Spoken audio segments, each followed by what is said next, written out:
Life is an amazing time. Each day we get up for another seeming adventure. We have our plans and voila, out of the blue, something changes. Now this week's song exploded onto the scene in November of 1979. It's actually a protest song every one of us going through our teenage angst wanted to hear. This was part 2 of a trilogy from a rock opera about a child rebelling against the overprotective mother and an abusive educational system. And the reality that life just isn't fair sometimes. Now, obviously, this is Pink Floyd's classic Another Brick in the Wall, part 2. We can delve into so many different aspects of this, but let's stick to the basic premise of learning in general. We can exclaim, we don't need no education, but the reality is, we need to grow in so many ways. We are born knowing the very basics. Most of what we know is instinct, but we have just spent the last 9 months from being conceived in our bodies, growing from 1 cell to 2 to 4. All this while we're eating, sleeping, digesting the food we receive through our mother's bodies. And that's on day 1 after we're conceived. What an amazing process childhood is. 9 months later, we weigh around 7 to 8 pounds. And these days, then we're being born at that weight. We've had 9 months of life already, and now we are breathing air, and we need outside help as we grow and become stronger, and eventually crawling, walking, even communicating. What an amazing gift life is. God gave us a soul and a mission. Mom and Dad gave us physical body and all work together for our intellect, our knowledge, and we're taught lessons along the way.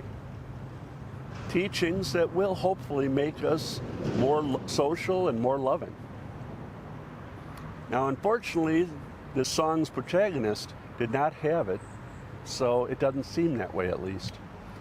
And while we are learning how to live in a social world, God is also helping us to form us, teaching us about how He loves us and how He will always be there for us. Yeah, all we need to call should we need anything. This is something that we find so amazing. We live in a world of 7 billion people, and God is enough to love and cherish each and every individual. Right?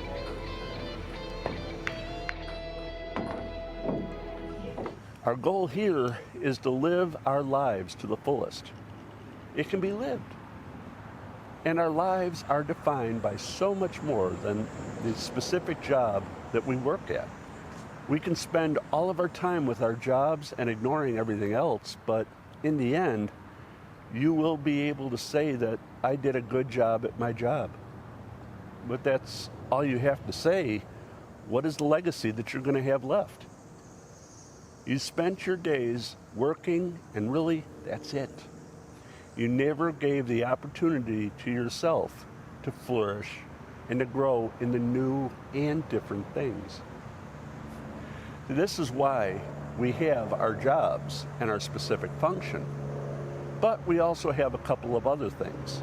We have our vocation, which is broadly showing us who we are meant to be. This vocation is given to us by God when we are conceived, and we have the ability to look at that option, or we also have the ability not to look at it.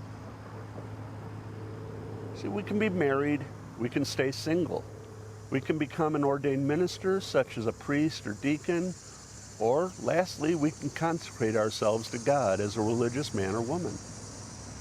You can think of a nun or a monk, etc., that type of thing. Now, each one of us is fit into one of these very broad categories. And none of these are better or worse. But each one of us is called by God to one of these functions or vocations. If you're in the right vocation, you feel generally very good about your life. We can grow, we can be nourished, and we can be fully functional human social being. Many times, though, we are pressured or are told by others it is better to be something specific. Those that say that are overriding God's true plan for each of us. Even when one appears to be going towards the holy, we have to remember God is calling us to a specific vocation. You can be a priest, but if your vocation is not to be a priest, you will find unhappiness. Same with being married or religious, etc. The excellent idea here is that by reflecting deeply on who you are and what you do, you can find out what this calling is. Now, in the best scenario, our schools of higher education should be challenging us to look into these callings from God. Unfortunately, this does not really happen too much. If one heads to the seminary, it still puts much emphasis on this part of life. But junior high, high school, rather push us to explore items which focus on money, politics, power, lust, etc. They obviously don't like to market themselves that way, but that does tend to be the base root of what they do teach us. This is why so many of the enforced guidelines and policies are so out of whack with what the public really wants or desires.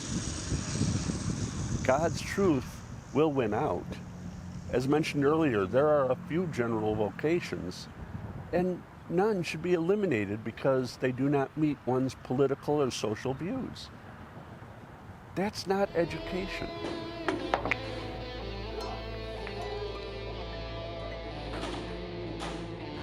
God wants us to take our lives and grow as much as we can, and grow into being the best that we can be, allowing Him to be with us through our entire life. We certainly have the free will to push Him away, but that certainly isn't going to do us much good to help us with our overall vocation. This vocation brings us closer to God. Our true goal is to build up the complete self. One brick at a time, kind of. So this reflection is based on the song Another Brick in the Wall, Part 2, written by Roger Waters on the album The Wall, released by Columbia in 1979. Now, I can't reflect on this song without one of its more lasting teachings. Another life's lesson is taught at the very end of the song. It's a lesson we learned well in the late 1970s and is repeated still today. Distant, far-off person might say to you, if you don't eat your meat, you can't have any pudding. How can you have your pudding if you don't eat your meat? It's a lasting song with many memories. Take a listen up here. God bless. See you soon. Bye-bye. A little bit that way.